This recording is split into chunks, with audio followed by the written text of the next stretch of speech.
ఒక దేశం, ఒక సామ్రాజ్యం ఎలా పుడుతుంది? ఎన్నో రాజ్యాలున్న చోట ఒకే ఒక్క శక్తి అందర్నీ దాటుకుని ఎలా పైకి ఎదుగుతుంది?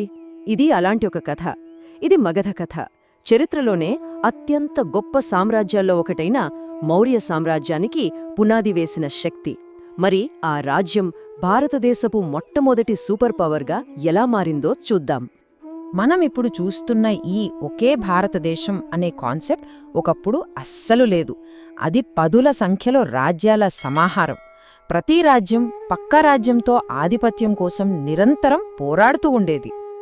ఆ రోజుల్లో ఈ శక్తివంతమైన రాజ్యాలను మహాజనపదాలు అని పిలిచేవాళ్లు. వాటిల్లో కాశీ, కోసల, అంగ, ఇంకా మన మగధతో కలిపి మొత్తం 16 రాజ్యాలు చాలా ముఖ్యమైనవి. వీటన్నింటి మధ్య ఒక భీకరమైన పోటీ నడుస్తోంది. ఎవరు పైకి వెళ్తారు, ఎవరు నిలుస్తారు అని. అయితే అసలు పాయింట్ ఏంటంటే, ఇన్ని రాజ్యాలు పోటీ పడుతుండగా కేవలం మగధ మాత్రమే ఎలా విజేతగా నిలిచింది? మిగతా అందర్నీ దాటుకుని భారతదేశపు మొట్టమొదటి గొప్ప సామ్రాజ్యాన్ని నిర్మించేంత పవర్ దానికి ఎలా వచ్చింది? దాని వెనకున్న సీక్రెట్ ఏంటి? సరే, ఈ కథలో మనం ఏం చూడబోతున్నామంటే, మగధ పునాదుల దగ్గర మొదలుపెట్టి దాన్ని పాలించిన మొదటి రాజవంశాలు, నందుల మ్యాసివ్ ఎక్స్పాన్షన్, మౌర్యుల గోల్డెన్ ఏజ్, చివరికి అది మనకు వదిలివెళ్లిన వారసత్వమేంటో తెలుసుకుందాం.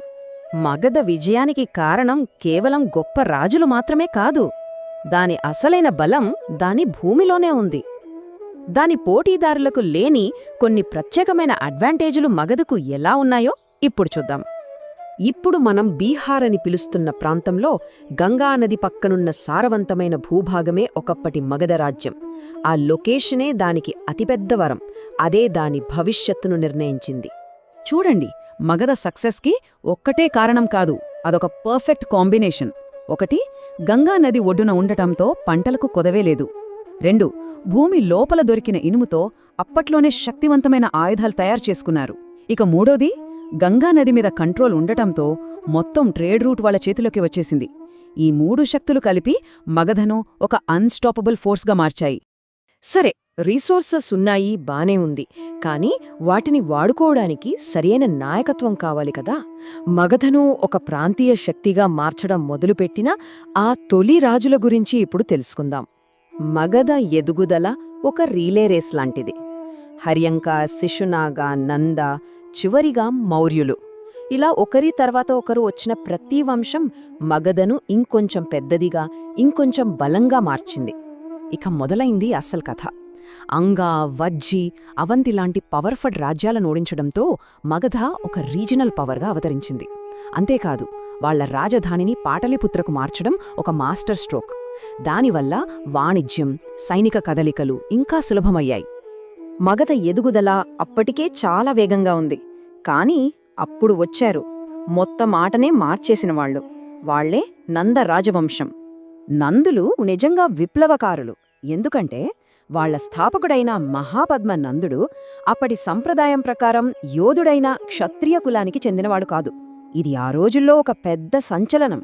అయినా సరే అతను ఎవ్వరూ ఊహించని విధంగా ఒక భారీ సైన్యాన్ని నిర్మించి భారతదేశపు మొట్టమొదటి సెంట్రలైజ్డ్ సామ్రాజ్యాన్ని సృష్టించాడు. నందుల సైనిక శక్తి గురించి చెప్పాలంటే అదే అసాధారణం. వాళ్ల ఆర్మీ ఎంత పెద్దదంటే మిగతా రాజ్యాలకి వాళ్ల ముందు నిలబడే ఛాన్సే ఉండేది కాదు. ఈ సైనిక బలంతోనే వాళ్లు కళింగ వరకు తమ సామ్రాజ్యాన్ని విస్తరించారు. ఇప్పుడు మనం మగధ కథలో క్లైమాక్స్కొచ్చేశాం. చరిత్రలో సువర్ణాక్షరాలతో లిఖించబడిన చాప్టర్. సామ్రాజ్యాన్ని దాని శిఖరాగ్రానికి తీసుకెళ్లిన మౌర్య రాజవంశం. ఒకవైపు చంద్రగుప్తుడి పరాక్రమం, మరోవైపు చాణక్యుడి అపారమైన మేధస్సు. ఈ ఇద్దరూ కలిస్తే చరిత్రే సృష్టించారు. వాళ్లు శక్తివంతమైన నందులను ఓడించి మౌర్య సామ్రాజ్యాన్ని స్థాపించారు. చరిత్రలో మొదటిసారి దాదాపు మొత్తం భారత ఉపఖండం ఒకే జెండా కిందకు వచ్చింది. మౌర్యుల విజయం కేవలం సైనిక బలం మీద ఆధారపడలేదు. చాణక్యుడి కఠినమైన రాజనీతి కూడా ఉంది. ఆయన మాటల్లోనే చెప్పాలంటే, ఒక బాణం మహా అయితే ఒకరిని చంపుతుంది, కానీ సరైన పాలిటిక్స్ గర్భంలో ఉన్న శత్రువును కూడా నాశనం చేయగలదు. అంత పక్కాగా ఉండేది వాళ్ల పాలన. కాని ఇంత పెద్ద సామ్రాజ్యాన్ని కట్టడానికి భారీ మూల్యం చెల్లించాల్సి వచ్చింది. అశోక చక్రవర్తి కళింగ మీద చేసిన యుద్ధం అదొక నరమేధం. 1,00,000 మందికి పైగా చనిపోయారని అంచనా. ఆ భయంకరమైన రక్తపాతం అశోకుడిని పూర్తిగా మార్చేసింది. కళింగలో జరిగిన విధ్వంసం అశోకుడిని తీవ్రంగా కలిచివేసింది. ఒక చక్రవర్తిగా తన గెలిచాడు, కాని ఒక మనిషిగా ఓడిపోయానని గ్రహించాడు. ఆ పశ్చాత్తాపమే అతని జీవితంలోనే కాదు, మొత్తం సామ్రాజ్య చరిత్రలోనే ఒక టర్నింగ్ పాయింట్ అయింది. ఆ క్షణం అశోకుడు మారిపోయాడు. కత్తిపట్టిన చేయితోనే శాంతి సందేశాన్ని వ్యాప్తి చేయడం మొదలుపెట్టాడు. యుద్ధాన్ని శాశ్వతంగా వదిలేసి ధర్మం అనే కొత్త మార్గాన్ని ఎంచుకున్నాడు. బౌద్ధమత సూత్రాలను కేవలం తన రాజ్యంలోనే కాదు, విదేశాలకు కూడా పంపించాడు. ఒక క్రూరమైన విజేత శాంతిదూతగా మారడం నిజంగా అద్భుతం. రాజ్యాలు వస్తాయి, పోతాయి. మౌర్య సామ్రాజ్యం కూడా పతనమైంది. కాని మగధ కథ ఇక్కడితో ముగియలేదు. దాని ప్రభావం శతాబ్దాలుగా మన చరిత్ర మీద కొనసాగింది. మరి మగధ ఆధునిక భారతదేశానికిచ్చిన వారసత్వమేంటో చూద్దాం. మగధ మనకి ఏమిచ్చింది? చాలా ఇచ్చింది.